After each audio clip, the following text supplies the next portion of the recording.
Nature is known for its beauty and diversity. Nature by itself seems relatively patternless and arbitrary. However, there is one pattern that nature seems to have. To understand this pattern, it is important to know the Fibonacci series and the golden ratio. To start us out, we should discuss some of the history behind the Fibonacci series. The Fibonacci series can be seen as far back as ancient Indian mathematics. However, the series was named after Italian mathematician Leonardo Biggio Pazzato, who was later known as Fibonacci. He ended up introducing the series to Europe through his book Libera Bacci.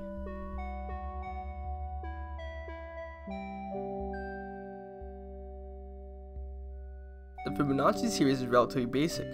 First, you start out with two numbers, 1 and 1. Then you add 1 and 1 for the third number, 2.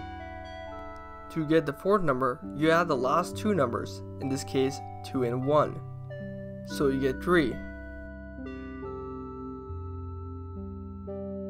You can continue to do this until infinity.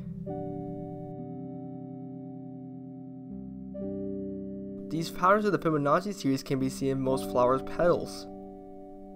Even though the Fibonacci series by itself doesn't appear that frequently in nature, the Fibonacci series is necessary to identify something that is so frequent that it can be identified quite literally everywhere.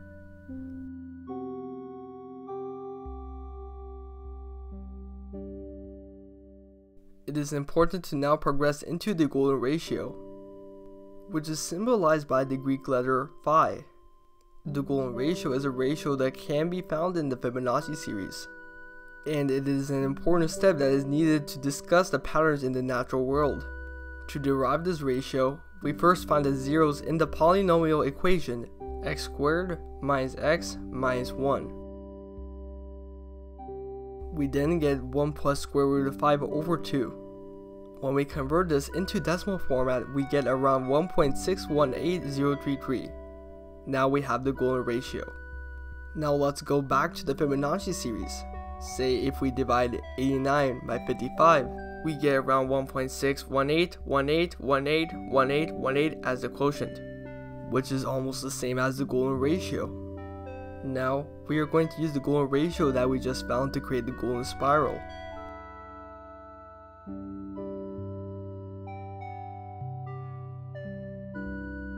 To create the golden spiral, we first have to create a rectangle with the length and width that have a ratio that is equal to the golden ratio that we have just found. Then we divide this rectangle into a rectangle with a height and width with a ratio that is the same as the golden ratio, and a square. Then the rectangle portion is then divided into another square and rectangle that has the ratio between the length and width equal to the golden ratio. We can continue these divisions till infinity. To create the spiral itself, we join a quarter circle on the squares which are directly adjacent to the rectangles. Now we have the golden spiral.